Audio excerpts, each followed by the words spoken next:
You know, it's a funny feeling waking up in a jail cell and literally not remembering how you got there, how you got there, how you got there, how you got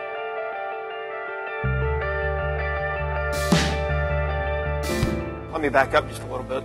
I remember growing up in Massachusetts, my family went to church all the time. I was a typical on-fire Christian. Everything of what that entailed and everything that meant. My summer vacations or weekends, I would take my pieces of construction paper and I would make a cross with little red dots underneath it, and across the top it would say John 3:16, Jesus loves you. And I would walk up and down the street, knocking on people's doors, ringing their doorbell, spreading the news of who Jesus was, and who he was to me. And my family moved out here in 1987 when I was 11 years old. My father wanted to go to ORU, and so we all kind of got dragged out here kicking and screaming. I remember a lot of times he could be a little overbearing, sometimes even bordering on abusive in his discipline. So in some ways it really wasn't much of a surprise when about a year and a half, 2 years later, I woke up to a couple of police officers downstairs waiting while my father packed some of his things, and my mother had asked him to leave. Within about a year and a half, my parents were divorced. And things really just kind of went on normal for me. Not really a whole lot changed. It didn't really impact me that much. Until a couple years later, when I really started to question God. Why could you let this happen? We were a good Christian family. I did all the right things. I did what your word said, and I started to turn from it. I would come to youth group, and I would kind of only be halfway here. And I remember sitting in some of those chairs and really not caring too much about what was going on, because this God that we were talking about, let my family get torn apart. And it didn't take long after that before I started making a lot of bad choices. I remember as a sophomore and junior in high school, working. You got to have a job. Mom needs you to pay for stuff for yourself, and they would wind up scheduling me on a Sunday or a Wednesday. And at first, I was kind of iffy about it because wanted to be at church, but slowly along the way, I gave in here, I gave in there. I worked a Sunday shift, I worked a Wednesday shift, and so I was pulled away from church. I was pulled away from the kind of knowledge and the kind of input that God was trying to put into my life, and I was slowly drawing myself away because of my uncaring attitude. And in so doing, I was hanging out more with people who were outside of church, who were making bad choices. And so even outside of work, I'd be over their house and they'd start swearing, and that slowly began to take over into my life. There's a line from a book that I read a few years ago by Mark Hall, the lead singer of Casting Crowns, where he says, complacency and compromise are the assassin of your relationship with God. It was those moments where I thought that one small lie here or one small lie there wouldn't really matter, because I'm a Christian. Nothing bad can happen to me. I believe in Jesus. A small lie here led to a bigger lie there, which led to stealing something there, which eventually led to smoking a pack of cigarettes a day, going to parties and drinking with some of my friends, and eventually it led to some drug use with some of the people that I worked with.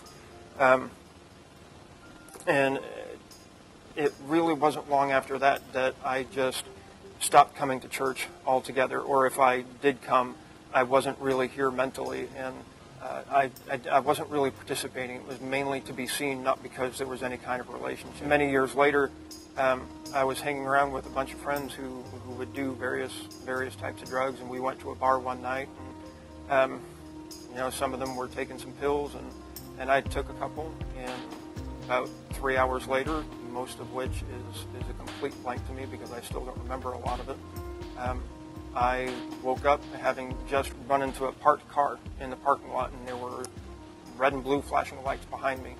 And the next thing I know, I'm waking up in that jail cell and not really remembering anything from the night before. I was in jail for a few nights, and I remember at that point it was really a slap in the face to me that the choices that I was making, the way I was living,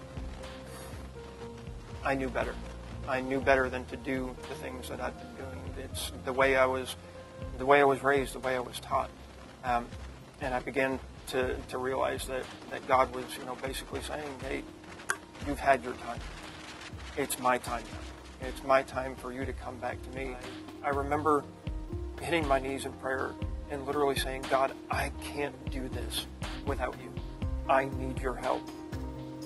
And I remember meeting with my attorney for the first time as I was getting ready to go to court for all of this, and we talked all business. She told me what the DA would say, what the judge would do, and the different steps that we would need to take. And nowhere in there did I mention any mention of God or church or my past life. And we said our goodbyes, and I was getting ready to head out the door, and I'll never forget this. But she looked over her shoulder at me and she said, "Trust in God, and by your very nature, He will carry you through."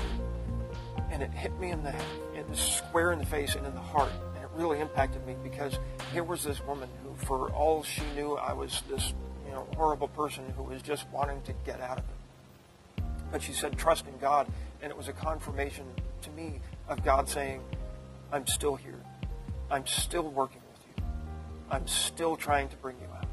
I have not failed you, and I will never fail you." And God never fails us when we put our trust in Him. He will always carry us through.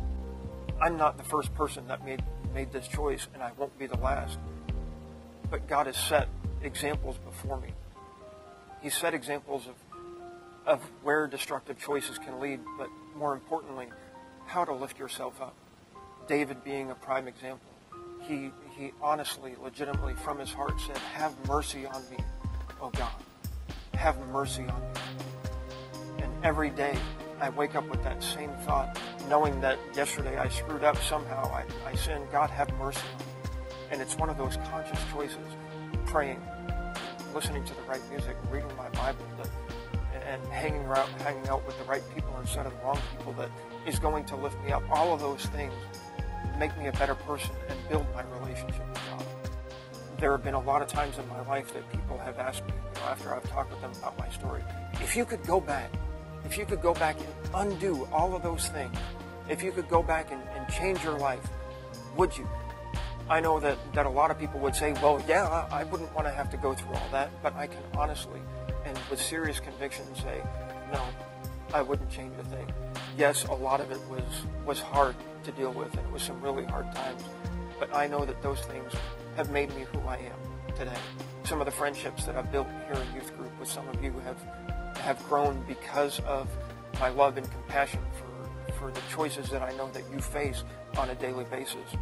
My relationship with my girlfriend has come because of my experience and where I've been, and because I know that my life is to be a life of love, and it's to be a life of service to God and loving God, and that loving God that much has helped me to love her all that much more. My relationships with my family have become so much stronger.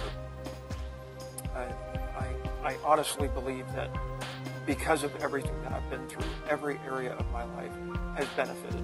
I've been able to relate to people on a better level because I can show them I'm not just sitting here to tell them some story. I'm not just sitting here to tell them what they should or shouldn't, or what they can or can't do, but that my life has had a purpose. My life has had a meaning. God uses all things for the good of those who call on His name.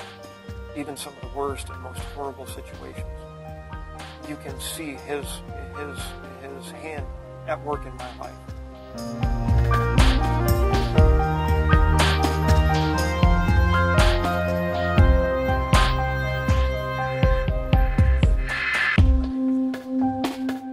My name is Alan.